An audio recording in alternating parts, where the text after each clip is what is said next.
There's one ChatGPT mistake that we're all making. Well, not just ChatGPT, but large language models in general. And it actually has very little to do with prompting, and it has everything to do with mindset and with our skills and with our abilities. And if I'm being honest, I think large language models are actually making us lazier and they're making us kind of dumb, but it shouldn't be like this. There's more to using large language models than meets the eye. And I've literally helped thousands of people learn ChatGPT and other large language models. And I'm going to be sharing with you today the one ChatGPT mistake that I think we're all making and how we can change it. All right. I hope that got your attention. I'm excited for today's show. So, if you're new here, what's going on? My name's Jordan. I'm the host of Everyday AI, and this is a daily live stream podcast, free daily newsletter, helping us all learn and leverage generative AI. This is a live stream. This is unscripted, unedited, the realest thing in artificial intelligence. So, if you haven't already, why the heck not?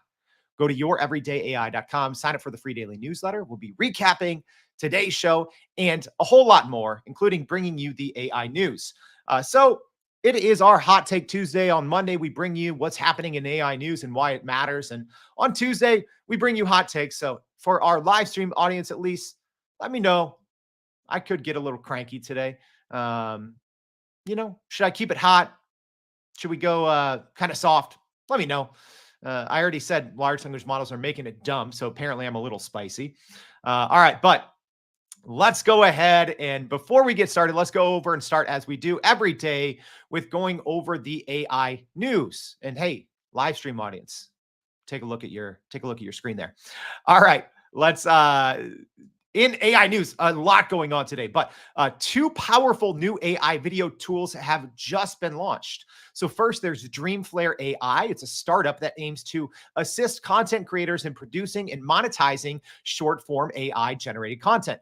Dreamflare offers two types of animated content: flips, which are comic book styles, stories with AI-generated short clips and images, and spins, which are interactive, choose-your-own adventure short films.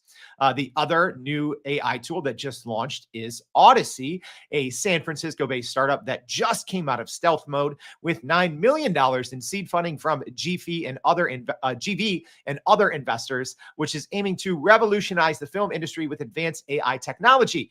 They're looking to be a Hollywood-grade AI video tool in line with Sora, Runway, Kling, and others. So we'll obviously have previews of that in the newsletter.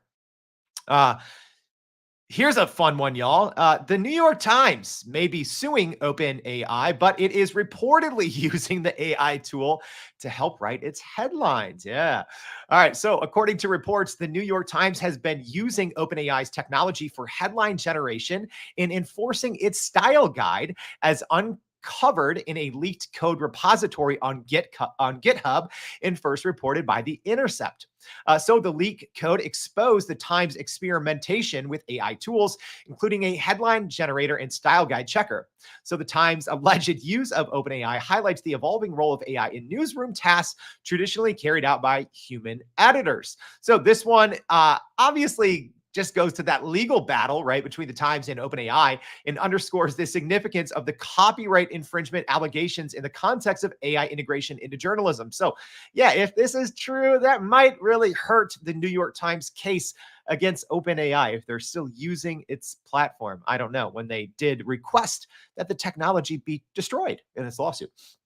All right, one more piece of AI news, and still, hey, OpenAI. A lot of big news from them today. So, OpenAI and Thrive have just launched a new AI-powered health company. So, Thrive AI Health, a new startup backed by OpenAI's venture fund and Thrive Global, aim to democratize access to expert-level health coaching using AI to address health inequities and chronic diseases. So, DeCarlos Love, a former Google product leader, joins as CEO to lead the development of a personalized AI health coach targeting behavior change across sleep, food, fitness, stress management, and connection. So this is going to be leveraging resources from OpenAI and Thrive Global. The company plans to empower individuals through AI-driven health coaching, focusing on prevention and disease treatment optimization. All right, so a lot of news there going on, and yeah, but that's not why you tuned in. Shout out to our live stream audience. Get your vote in now on this secret poll. But let's just get straight to it. All right. Let's talk about the one chat GPT mistake that we're all making. And again, to reiterate, this is not just chat GPT, but I'd say it's the most widely used large language model. But here's our takeaway. Here's the end. We're using large language models to become more efficient in our current skill set, right? But that's the absolutely wrong way to use a large language model. Doesn't sound like a smart take from me, right? Like, wait, isn't the whole point of using generative AI, isn't the whole point of using large language models is to increase productivity and to increase efficiency? Kind of. But we're becoming over reliant. And I think that as a society, maybe, and obviously I'm speaking to our audience here, right? I'm speaking to our live stream audience, people such as Michael and Fred and Tara and Jay and Colby and Rolando and Ben, right? All of us out there who are using AI on a daily basis, and I'm putting myself in there as well. And this is something I always have to remind myself because it's a big mistake. I think we're choosing or we're opting for short-term productivity and we're sacrificing long-term core skill development. Yeah, I have to pause and think about this because I think it's actually problematic, right? And I think as humans, we can be lazy, right? Kobe said to bring the heat, so did Tara. So maybe I'll bring some heat here. As humans, we are inherently lazy, right? You always look for the fastest way to do something. You look for the easiest way. You look for shortcuts, right? That's why I think generative AI has been such a huge boom, right? Because it allows people to do their jobs so much faster, right? And especially for those that, their generative AI use is kind of under the table, or companies are like, yeah, you can use it, but they're really not pushing and they're not educating their employees. Those that have figured it out are all of a sudden like, yo, like I can get my job done in a fourth of the time. This is amazing, right? These reports take minutes instead of hours, right? This data analysis takes 30 seconds instead of half a day. The people that are using generative AI are choosing short term productivity. And there's nothing wrong with that, right? Because prior to generative AI, that's what it was all about, right? It was all about, hey, how can you use marketing automation? How can you use all these new, software as a service? And you might be thinking, okay, well, what's the difference? And why is that a problem, Jordan? If we're using large language models to just be more efficient and more productive, why is that a problem? Because historically, that's how it's always been, right? You use the latest technology, you use the internet, you use cloud, you use mobile, right? You use what tools and technologies are available to become more efficient and more productive. Yes, but generative AI is a little different, right? Because as an example, the internet didn't really do your job for you, right? I mean, some people, yeah, sure. But for the most part, right, when we look at knowledge workers here in the US, that's the majority of our audience. So if you sit in front of a computer every single day and you are paid for your expertise, you are paid to whatever your expertise may be. It could be data entry, it could be project management, it could be marketing automation, it could be so many of these things. But historically, the internet didn't change that too much. Maybe it made it easier. But the difference is with generative AI is it's actually for the first time ever starting to do our job for us, right? And therein lies the problem for our long-term skill development. And this is where I think we're overlooking even the meaning of a large language model.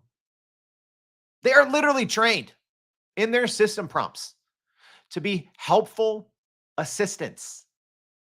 Yet we're not using them to be helpful assistants. We are just giving them certain blocks of our work trying to find the shortest, kind of like the combination of the easiest prompt that has the best results. And then we are trying to give the models as much of our work as possible. And again, it's not bad, but it's the wrong way. All right. And hey, I'm gonna say this right now. Take a little 10-second commercial break here. You're probably going to want to repost this episode. All right. So if you're joining us live on LinkedIn, go ahead, click that little repost button now. Um, because this problem, I'm going to help a couple people, right? So if you're listening on the podcast, make sure to check out your show notes. We're going to have a link to this LinkedIn post. We go live on LinkedIn, Twitter, YouTube, but you can't share these on YouTube. So make sure to go check out the LinkedIn post and repost this. All right. Because we're going to help. I think we're going to do 3 kind of short one-on-one sessions to help you get over this problem, because we've helped thousands of people, but more on that later. But let's dig into a little bit more here on this problem. Because like I said, this is how almost everyone is using large language models right now, right? Here's my work, go do it. So let's go through an example, right? And probably the easiest example, I know this might be a lazy example, but let's say you are a writer, a marketer, someone in communications, PR, etc. And you are using, let's just say, ChatGPT to do your writing for you, right? This is one of the earlier use cases of generative AI technology, right? This is even what our team started using the GPT technology for, right? When it first became publicly available in late 2020, right? It was essentially a copywriting tool early on through the GPT-3 technology in tools like, Copy AI, Jasper. We mentioned some of those because our team was using those almost daily back in 2020. Even my background, right? Talk about this a little bit, but my background's in journalism. I've been getting paid to write professionally for more than 20 years, some of the biggest brands in the world. Commercials, big brands, like everything. I've been getting paid to write for 20 years. So, these early tools, it was easy to be like, oh, wow, we can hand off a lot of our copywriting.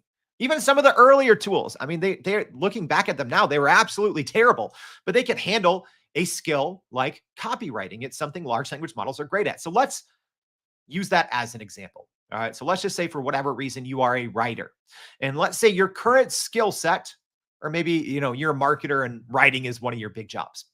But let's say that you currently have a skill set 6 out of 10 in writing. All right.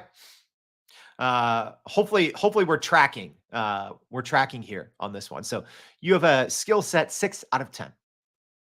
But then guess what? These large language models are pretty good, right? And as a writer, especially writers who've been doing it a long time, you can spend hours, literally hours on one paragraph. You could spend an hour toiling over one word, right? To make it better, right? I got to cut the fat. I have to, these 2 paragraphs, we need to transition between these 2 paragraphs. It's kind of abrupt, right? Like there's an art and a science of writing, but let's just say you're a 6 out of 10 and you're handing it over to ChatGPT and you're like, whoa, this ChatGPT thing's pretty good. Or this Claude 3.5 sonnet is pretty good. I'm handing over my copywriting, all of it to them.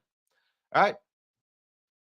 But then we have to think about why, right? Because then essentially you're just using a large language model to write more copy faster with a simple copy and paste prompt, right? That's ultimately what we do. Like I said, we're lazy humans. We look for shortcuts. We say, hey, what's the best prompt or the best methodology that's quick and easy that I can get the best results, that I can just put this, copy and paste this, and oh, boom, my 8-hour job is now 1 hour. And maybe I'll tell people, maybe I'll take on more work, maybe I won't, right? But that's what so many of us are doing. Okay. So, I mean, here's the The good part is you'll be able to write way more copy at that current skill set. Like I said, you're a 6 out of 10. What about the downside though, right? We don't think about that. If we become over reliant on large language models, which is part of the problem, right? This is the big issue here is we are becoming too reliant. So if you are that skilled copywriter, 6 out of 10, guess what? Your skill set is going to go down over time, right? If you think that the more and more you use ChatGPT or use a large language model to do your work for you, let's say you're in data analysis, let's say you are in web development and you're coding, let's say you are a strategic creative, right? Whatever it is, there's always a con.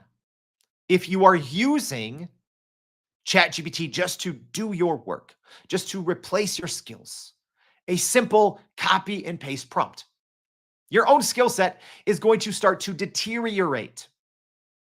So if you are a 6 out of 10 and you've learned to pump out some, C plus, B minus content in 1/10 of the time, you're gonna keep doing it, right? What happens to your skill set? After a week, are you still a 6 out of 10? After a month, are you still a 6 out of 10? After a quarter, are you still a 6 out of 10?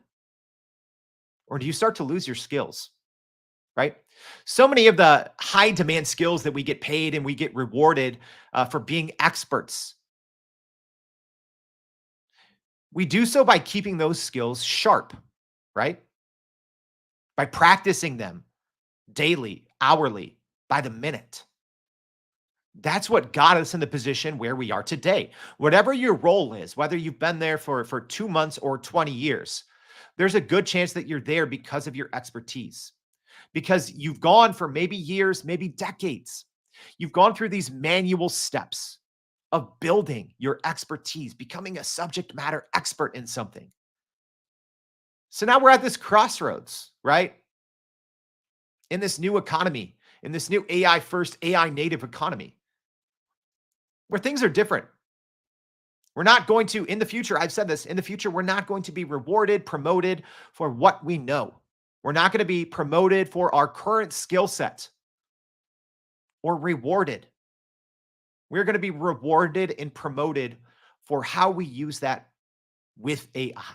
Can we get the most out of AI, leveraging our former skill set, right? But you're going to lose it. If you just hand your skill set over, you're going to lose it. I've talked about this before, right? That's one of the reasons why I still write the daily newsletter by hand. Yeah. It's almost like vintage, right?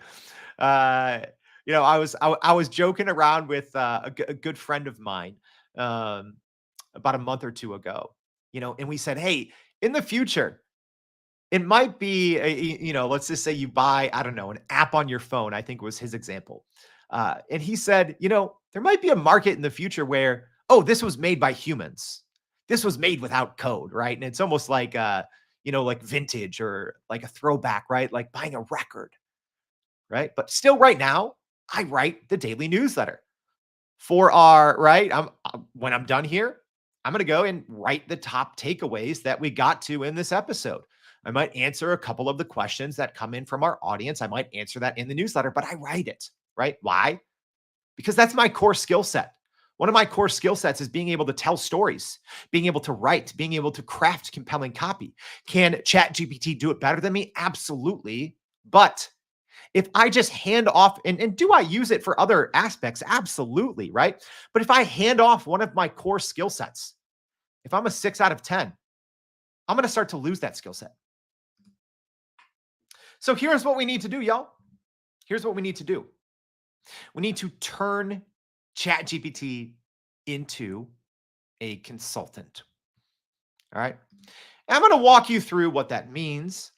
And if you've recently taken our PPP course, recently, right, because we updated it a couple months ago, That's our free uh, Prime Prompt Polish prompt engineering course.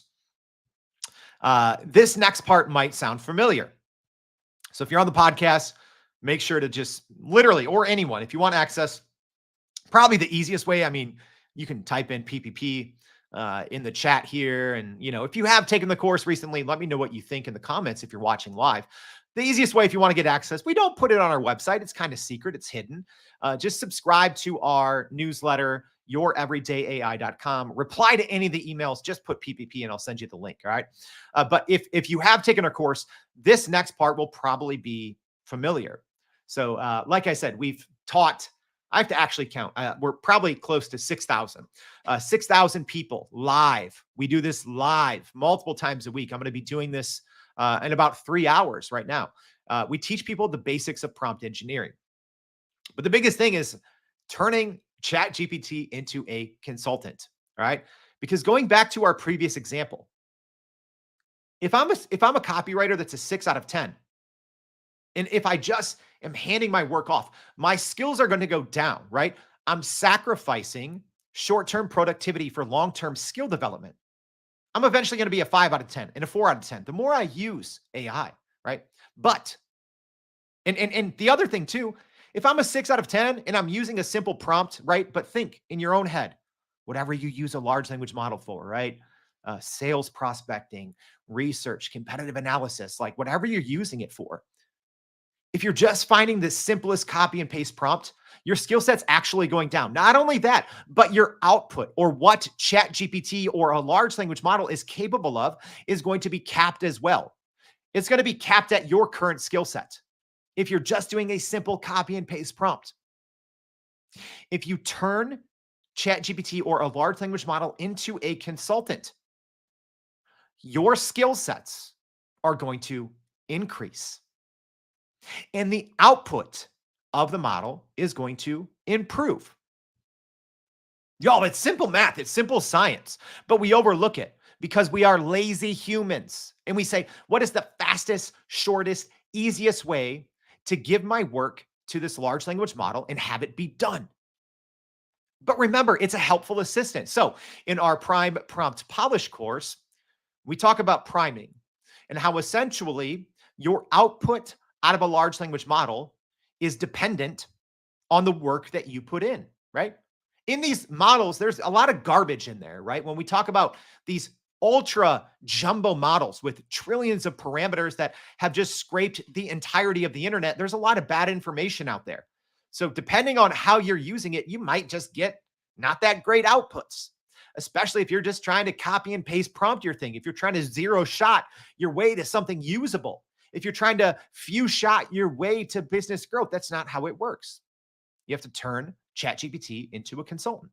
We teach Refine Q. It's a priming technique. So before you ever ask for an output, you got to put in a lot of work, a lot of back and forth, essentially a conversation.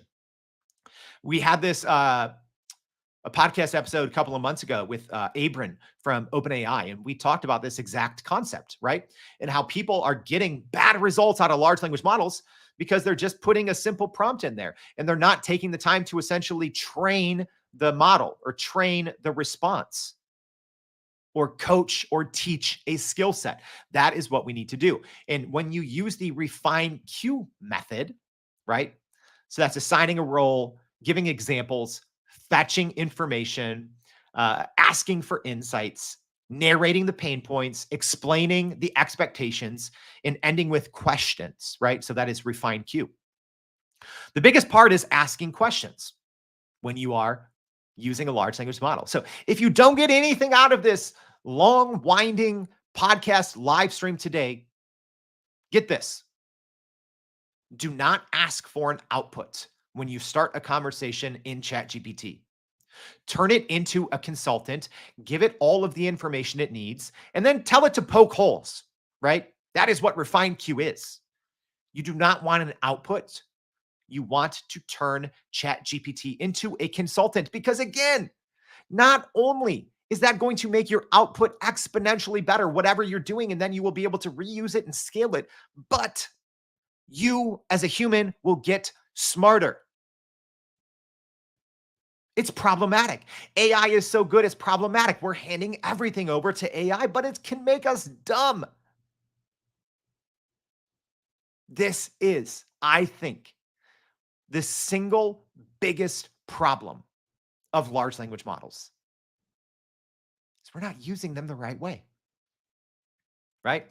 So we need to turn it into a consultant. And I'm going to not poke fun, but hopefully I'm going to illustrate a point here because, some of the biggest consulting companies in the world, when you go back to 2021 or 2022 when ChatGPT came out, a lot of the biggest consulting companies in the world wrote off generative AI.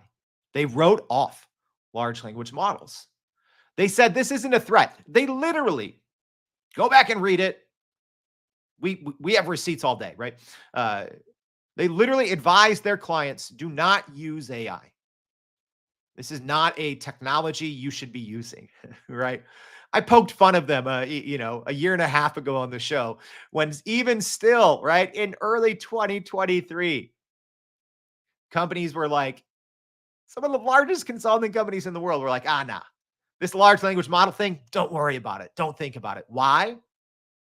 Because they understood if used correctly, it could do a bulk of the work that they were doing.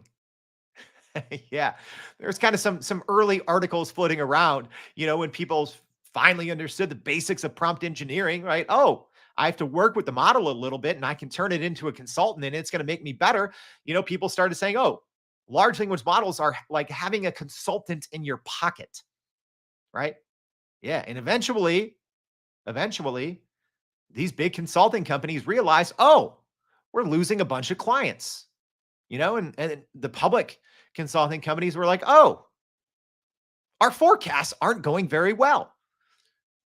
Our shareholders apparently aren't happy when we say, this AI stuff, don't pay attention to it. Large language models, they're dangerous, right? They're not very good. We're the best, right? Of course, consulting companies were writing it off, right? They felt threatened. If you don't understand a technology or if it's really good, you feel threatened. And you tell people, ignore this. This AI stuff, not very good. Hey, small, medium business. Hey, enterprise company that's been one of our overpaying clients for decades. Don't use AI. You need us.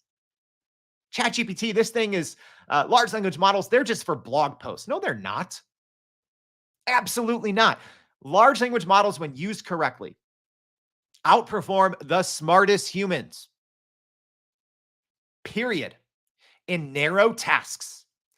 When used correctly, that's the thing. 99% of people aren't using large language models correctly. The ones who are growing their companies. They're growing their careers. They're growing their departments.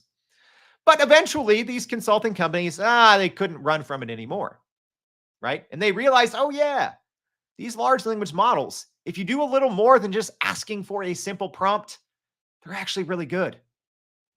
Yeah, right? Yeah. After writing them off for so long, they're like, oh yeah. Turns out the first companies that started investing in AI and they started mentioning it, and all of a sudden their business grew exponentially, bringing in tens of billions of dollars in more revenue because they started to, hey, we should use AI. And it's actually pretty good as a strategic partner, right? As a helpful assistant, not as just copying and pasting your current skill set. Because now look what's happening. Oh, PwC is investing $1 billion in AI. Deloitte investing $2 billion in AI. Accenture investing $3 billion in AI. Guess what? They figured it out eventually. The future of work is with generative AI. And when you use large language models correctly, when you use them what they were built for, to be a helpful assistant, they're not only going to grow your own skill set, but your output in the model is going to be unrecognizably better. So humans, can we all just do something? Can we stop being lazy? I'm calling myself out as well. I mean, is it nice to jump into a a Copilot or a Gemini or a Claude or a ChatGPT and put in one little prompt and have it do, you know, 3 hours of work in 3 minutes? Absolutely. That's great. Right. But at what cost? Right.